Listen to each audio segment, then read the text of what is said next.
I'm Lori Tansey Martens, and I'm president of the International Business Ethics Institute. And last year, I celebrated my 30th anniversary in the field of business ethics and compliance. And how did you get started in this field? I answered an ad in the Washington Post. And so since this is for posterity, I will say that in the old days, before the internet, we actually had job wanted columns in newspapers. And I was with Procter & Gamble. I was looking to make a change. I wanted to do something what I felt was more meaningful with my life, but I enjoyed the business community a great deal. So when I literally saw an ad in the Washington Post for a consultant in the field of business ethics, I thought, that's it for me. And I applied for the position, which was with what was then the Ethics Resource Center, is now Ethics and Compliance Initiative. Got the job, and the rest, as they say, is history. So what is your educational background? Are you a lawyer or are you No. I am a graduate of Duke University. I majored in political science with a specialization in international relations and a minor in German. And I have a European community law certificate from King's College in London.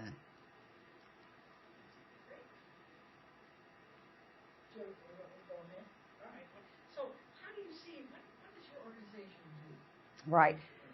So the International Business Ethics Institute is an organization that I founded back in 1994. And at the time, in the early 90s, there was, for the first time, companies were looking at globalization of ethics and compliance programs. And it's something we take for granted now. But back in 89, 90, even into 91, 92, a lot of companies would say, okay, we're interested in doing business ethics, but we're only going to do it domestically.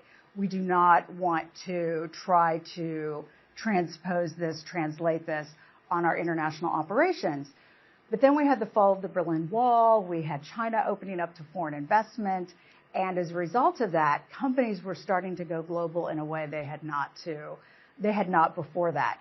So nobody really knew how to do that. And I felt there was a real need in the field to focus, to specialize in how do you take these concepts, ethics, integrity, that can sometimes be very much rooted in a specific cultural context, and translate those into very different countries with very different practices and customs.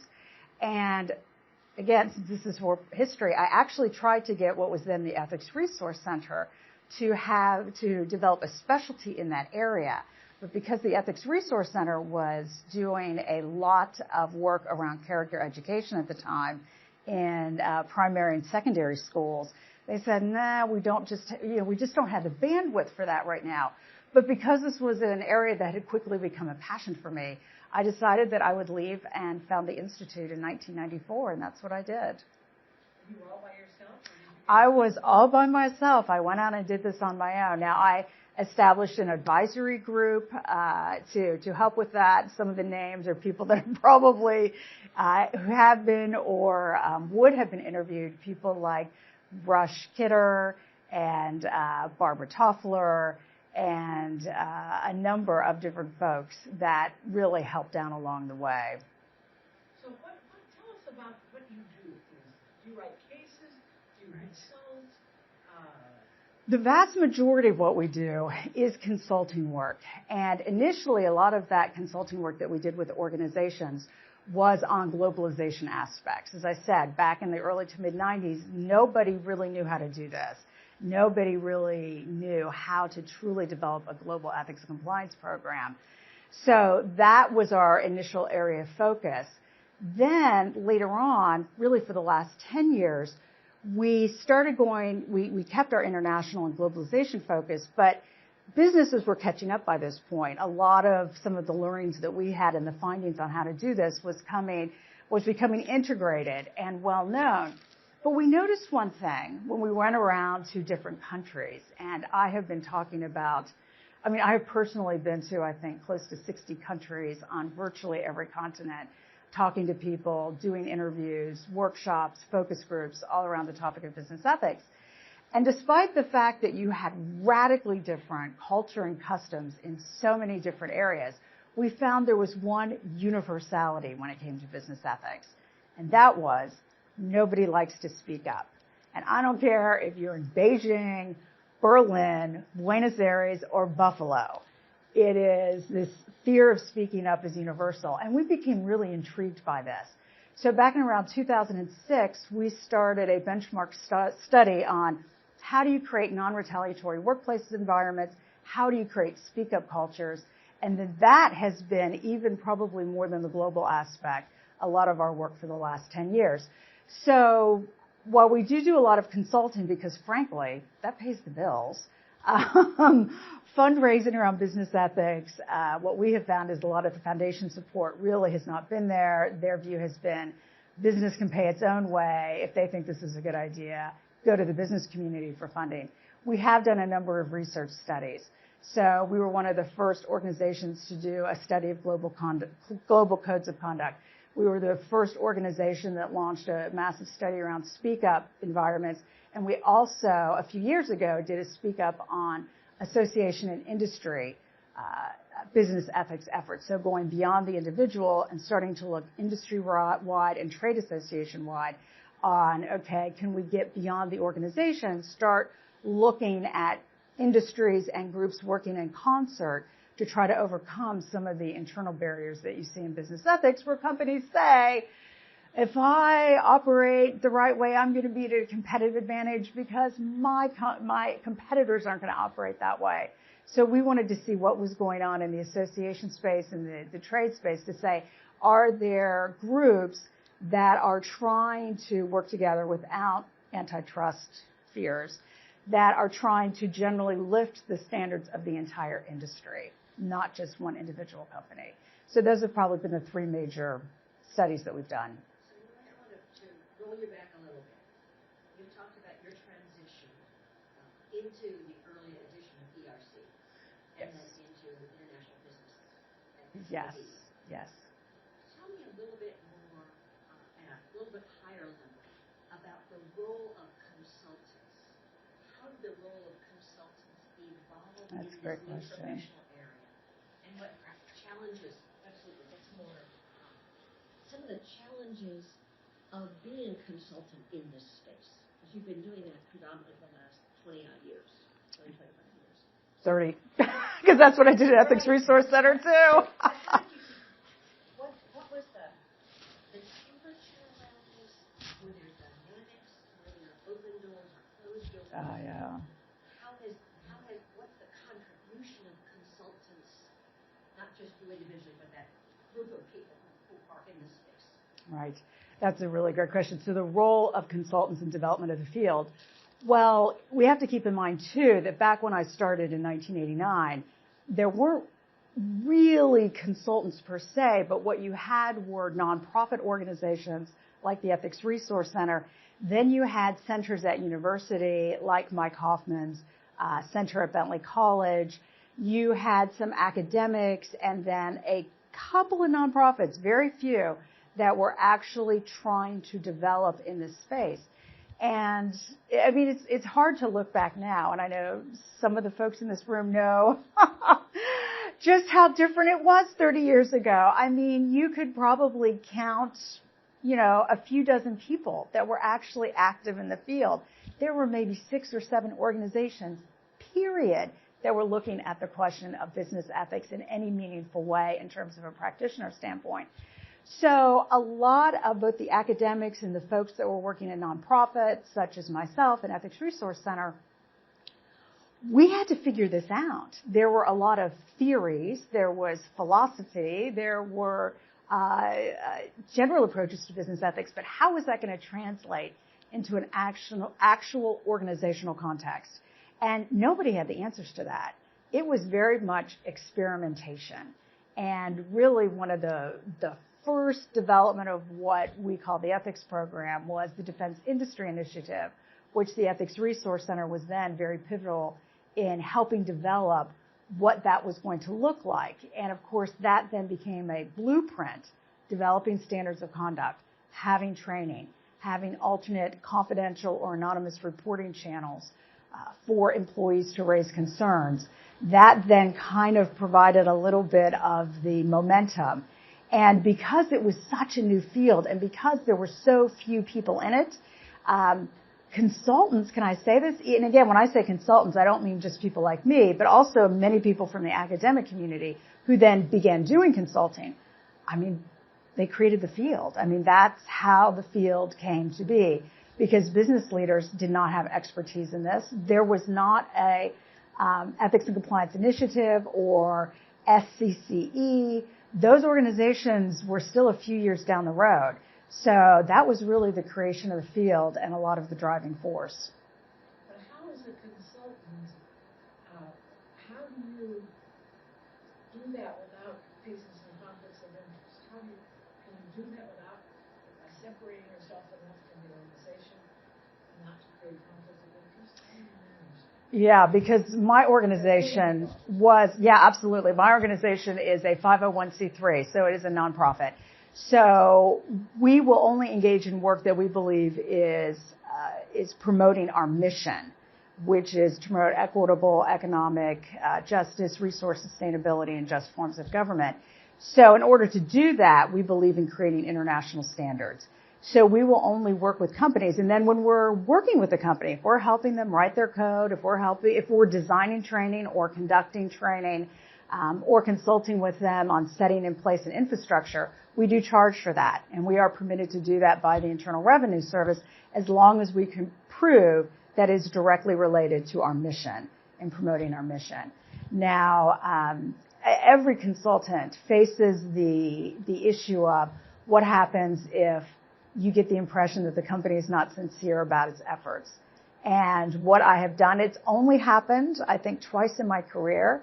I quote, fire the client. I feel like my time is limited, my organization's capacity is limited, and if I feel that they're not really sincere about this, I say, you know what, I don't think we're the right organization to help you. So that does come into play. There have been a couple of times where there have been what I call ethics dilemmas, where people come to you if you're working within an organization and perhaps you run a focus group. And because you are from the outside, sometimes people will come to you and tell you something about misconduct within the organization. But of course, they're requesting confidentiality or anonymity, which puts us in a difficult position because we are working for the organization. And the way we have handled that is we try to persuade the person either independently or by having me or one of my consultants go with them to the ethics and compliance officer to raise the concern. There have been a few cases where they have not been comfortable with that, in which case we pick up the phone and we call the company's hotline or their helpline, and we make the allegation so that there's still the confidentiality, but we are raising the concern to the company's attention. So, Lori, tell us about some of the structural features that now have become common in ethics and compliance programs. Yep. What's working, what's not? Are they worth the investment? Are we getting value from these piece parts that we thought 30 years ago were terribly essential? Yeah. All right, and I'm going to address that from a historical perspective, and I think in doing that, talk about an area where I think the field has really hit a speed bump, and that is a lot of what we consider traditional ethics and compliance mechanisms, codes, training, helplines, even assessments, surveys. A lot of that is coming out of the work from DII, which is, I think, 35, 40 years old. And unfortunately, just as the field was starting to develop, we had the advent of the sentencing guidelines, which was 91, 92. And that was a codification of a lot of what had been happening kind of on an ad hoc and with the defense industry initiatives. And in fact, I remember the day at the Ethics Resource Center. I was the head of the consulting practice, and Gary Edwards was then the executive director. And we had a visit from a gentleman known as Win Swenson. And Win came by because he was working for the U.S. Sentencing Commission, and he was trying to find out what's going on, what is something that the Sentencing Commission could look at that would try to inspire companies to do a better job of promoting ethics. And so as we sat there and talked with him, and Gary started talking about all these things that DII had done and some of the work of some of the very early companies in the space, like General Dynamics, who had one of the first, I think, ethics officers in the United States, that then became codified in the sentencing guidelines. And unfortunately, I think that codification cut off some of the innovation that I think might have happened in the field. And keep in mind, we were still in the early stages. I'm not sure we had a lot of data that said this is the absolute 100% best thing we could be doing with the resources. But once that became codified, once that then became the incentive for ethics and compliance program, the industry really developed, in my opinion, blinders and focused on this to the exclusion of perhaps some other more interesting techniques or practices that perhaps could have been as effective. So I'm going to break this down one by one. Codes of conduct. All right, I might be a little provocative. Generally speaking, a complete and total waste of time. The only value, really, of a code of conduct is having the organization figure out what its standards are. The value is in the process, not the actual outcome. Yes, of course, it's good to have resources that, employees can consult.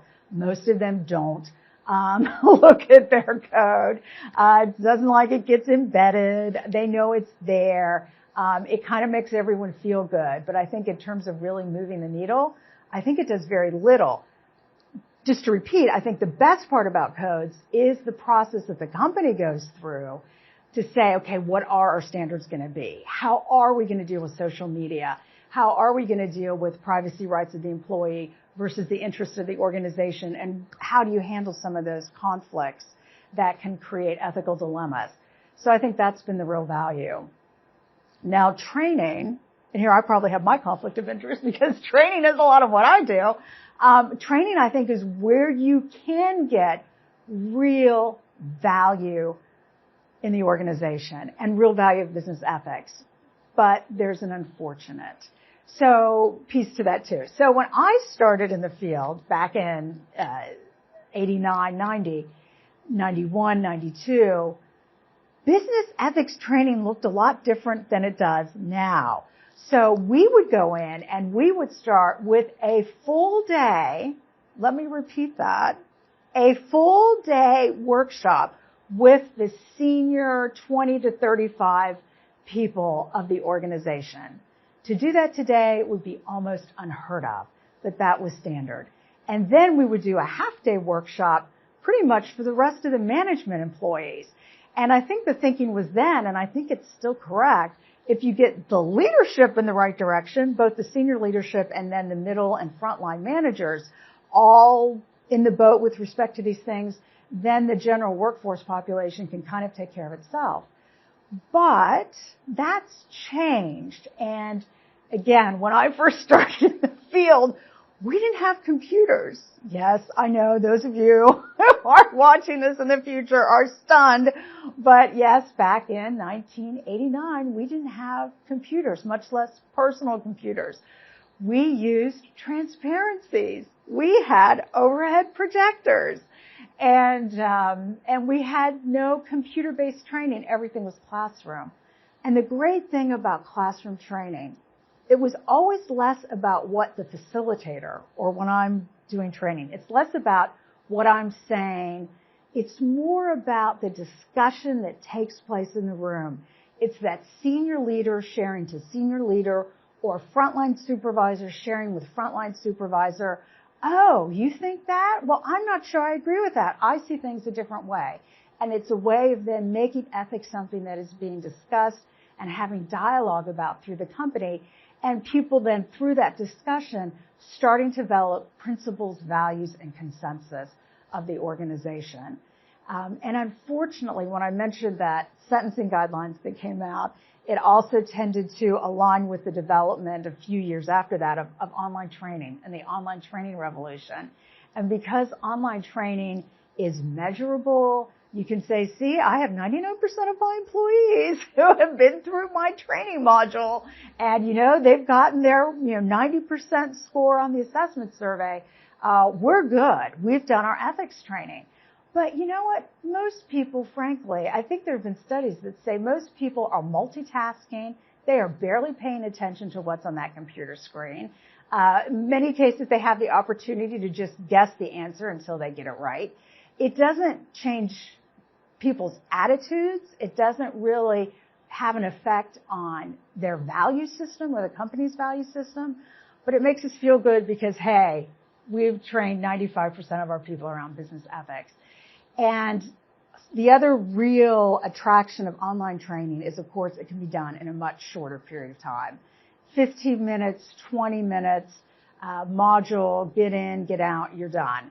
As opposed to classroom training, which just by its definition, it's hard to do anything in less than 90 minutes with an employee if you're going to engender any sort of discussion. So training, I think, continues to be one of the best arrows in our quiver of ways to address ethics in companies. But I think we've gone off target because we're focusing too much on the process. Have we trained? As opposed to the outcome of, has our training actually produced what we need it to produce? Has it started us towards culture change? Is it informing people's discretionary decision making when there's not a specific policy? Is it helping to reduce rationalizations? Because as we all know in the field, the biggest business ethics issue come not because people did not know what the right thing to do was. It's because they knew what the right thing to do was and they did it anyway. And that's something that a code's not going to help you with. That's something that only training and changing attitudes and opinions is going to have an impact on. And then advice lines, alert lines, help lines, hotlines, whatever you want to call it, though please don't call it hotlines. That's the worst term of all for that, especially internationally. But those, I think, can be effective if they're publicized right, if they're presented right, if the communication is done well on those. I think giving employees a alternate reporting channel where they can be confidential or even anonymous goes a long way towards increasing people's willingness to speak up, which I mentioned earlier. So going back to 1991, perhaps we ossified too early. Yes. What would you like to have seen or would see now as part of, you call it, the arrows in the quiver? Yeah. What else should be in this space called ethics and compliance? Yep. All right. So I think the other thing, so Joan, you asked about the sentencing guidelines and the codification, the putting on the blinders that possibly produced. Again, it did a lot of good. I don't mean to completely dump on it. It was a well-intentioned effort, and I think it has produced positive results, but I think there's been some unintended consequences, which I mentioned earlier. But it led to another development in the field, and I'm saying this very respectfully, which was a tremendous number of lawyers coming into the field, because now this started to become a question of law. Now the ethics industry was becoming the ethics and compliance industry, which was a change. And lawyers approach things differently. It's not bad, it's not good, they're just different. And they tend to focus more on process as opposed to business people who tend to focus on outcomes.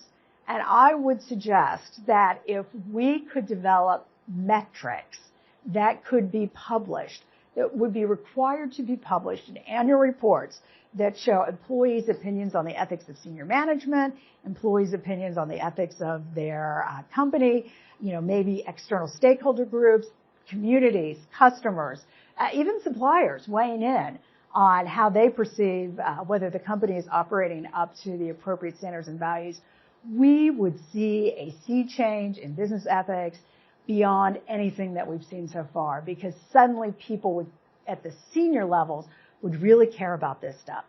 So what I'd say we need is greater transparency, greater accountability. And the only way to do that is to develop metrics that look at outcome instead of too much focus on process. We can have a code. We can have training. We can have the alternate reporting line. We can have surveys. But at the end of the day, those are just processes, and it doesn't measure whether we've actually achieved what we wanted to achieve. So by looking at ways of getting metrics, and again, surveys, there's other ways to do that, 360 appraisals, those types of things, to really hold people accountable, I think that's where we need to be focusing. Let's look at measuring outcomes, because that's how we get accountability. So, and how do you do that in the international arena? Because it seems to me isn't that a larger challenge? Depending on the country, sorry. Okay, so for a question on the accountability perspective, for most of the development of the field, the U.S. has led the way. And that can be a good thing and that can be a bad thing. While certainly I would argue what we call social responsibility, I think has perhaps deeper roots in Europe. What we consider business ethics compliance, really the U.S. has been in the vanguard on that. So a lot of countries have looked to us. They've looked to us, but at the same time, they're also concerned about cultural imperialism, bringing a very U.S.-centric mindset to the way that they do business. And that's something that I'm going to bracket, because we probably should spend some time talking about that, because that's something that I have a kind of probably somewhat unique perspective on that. In terms of introducing accountability into that, I think if it were, for example, a requirement to be listed on one of the stock exchanges, I think companies would be all for it. They take, in many cases, different cultures take a very pragmatic look at these things. And I think if we tell them, look, what we want to see is whether you've achieved what you set out to achieve, whether we're actually seeing the kinds of perceptions and changes in the values and the attitudes and the standards of your company, I think there would be openness to that. Now, they may, and what I have also found globally is we take different paths to get to the same place. As I mentioned, we took a very early focus in 1994 specifically on how do you take these concepts and how do you try to translate that into different cultural contexts. And we learned some things very quickly. And this is an oversimplification, but I think it's kind of a handy rule of thumb. What we discovered is that there are what I call relationship cultures and there are rules-based cultures. And most of the West is what I call a rules-based culture. If it's written down in a contract, if it's written down in a law book, we put great emphasis on that. We also have a notion of this concept of ethics and integrity, which suggests that there is a inherent right and wrong way to do things. All right? So that is not universally shared in other cultures. They are what I call relationship cultures. This would be much of Asia and parts of Africa. And there, it's all about relationships.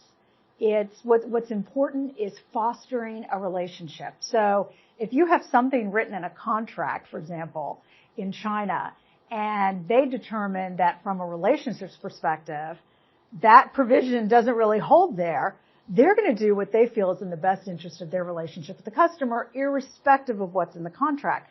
It doesn't mean, and again, sometimes we bring a U.S.-centric or West-centric mindset to that says, oh, that's bad, that's terrible. They shouldn't do that. They're unethical. No, they just have a different value system than we do that says the relationship is paramount. Now, ultimately, if you keep playing those different approaches out, I think you end up in the same place. So, for example, if you're dealing in parts of Asia or Africa and you're talking about, oh, it's ethics, it's integrity, it's the right thing to do, just do it, that is meaningless to them. But if you talk about it in terms of this is how we build long-term, meaningful, productive relationships with our customers. This is how we build long-term, meaningful, productive relationships with our employees. Then you've got their attention. Then they're saying, okay, this is the way I can best foster relationships. And some of the words don't even translate literally.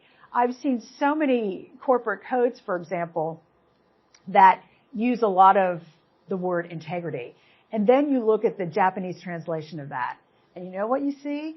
Japanese character, Japanese character, Japanese character, integrity in English. Japanese character, Japanese character, Japanese character, integrity in English. Because there literally is not a very good way. That word literally doesn't exist in Japanese. And unfortunately, if companies aren't cognizant of that, they come out with documents that people look at this and say, this doesn't apply to me. It's got all these English language words that I have no idea what they're talking about. It's not applicable. So companies really have to take the time and develop the discussion around these principles in a way that is going to resonate in that culture. And you can do it, but you can't just bring this Western mindset and then impose it on parts of the world that have a very different way of doing things. Even with people in your own home. Right? Sorry, Pat? Even with your international staff.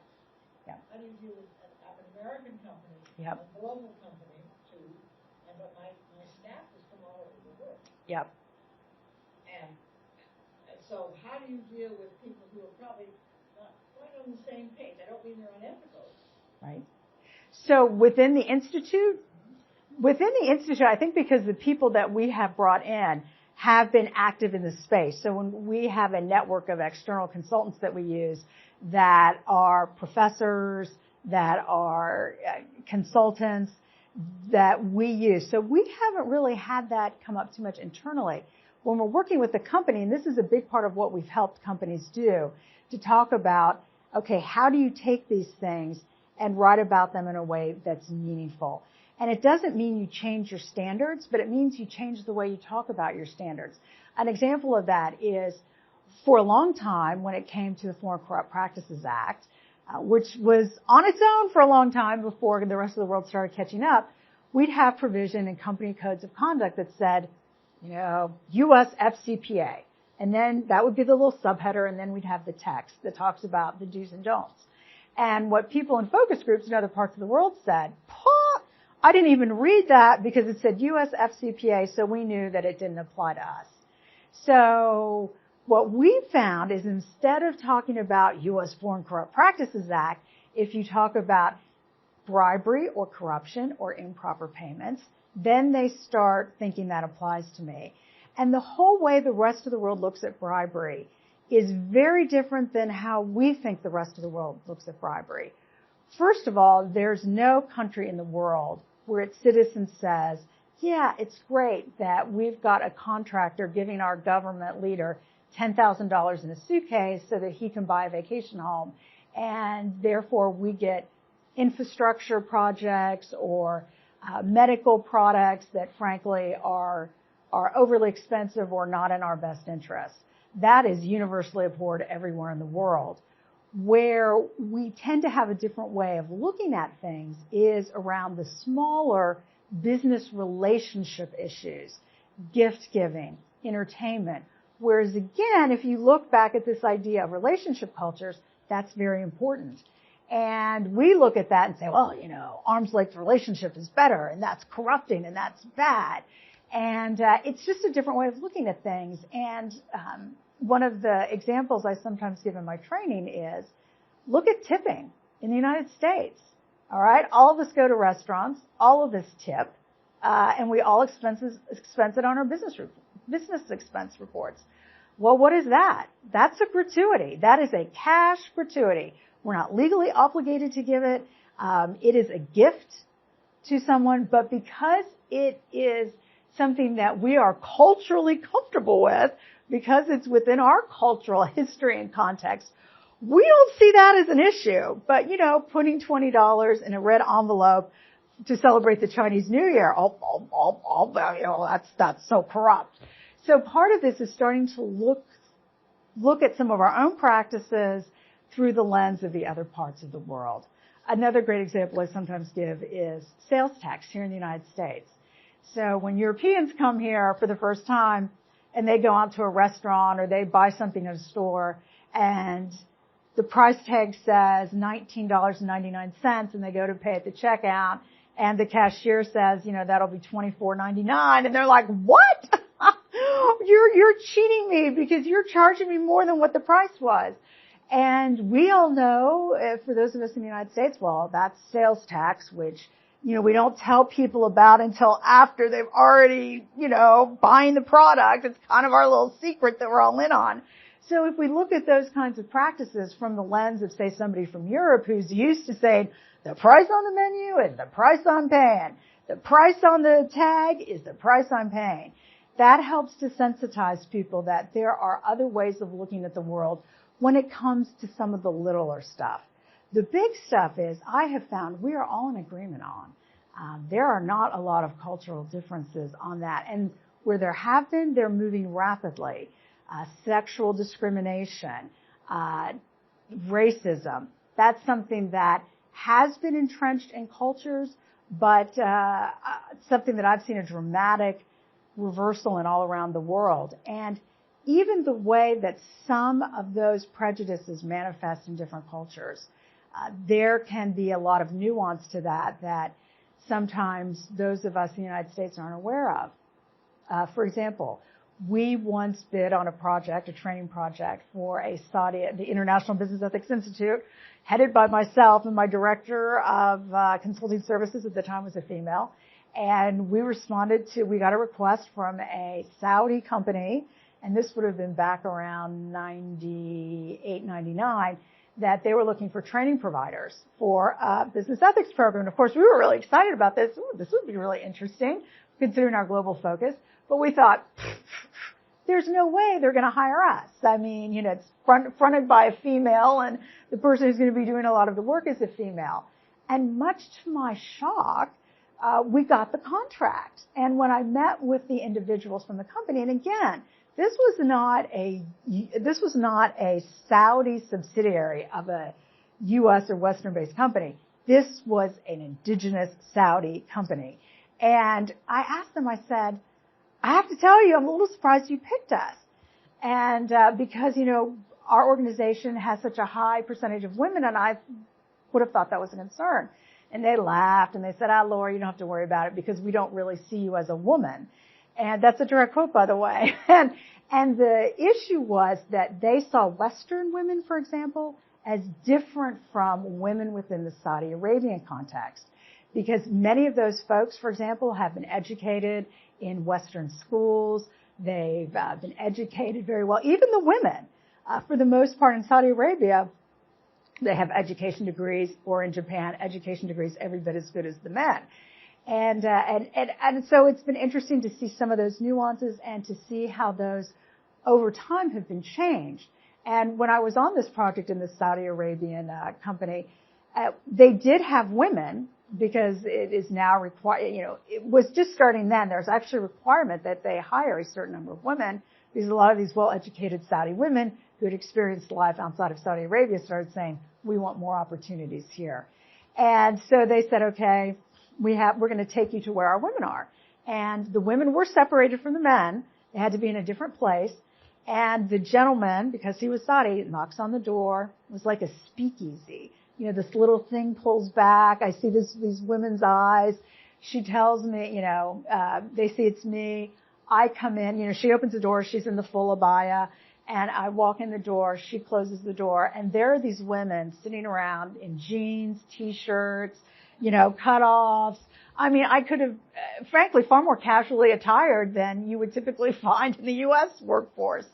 And so again, there's a lot more complexity to a lot of these issues than I think some folks looking on the outside tend to see globally.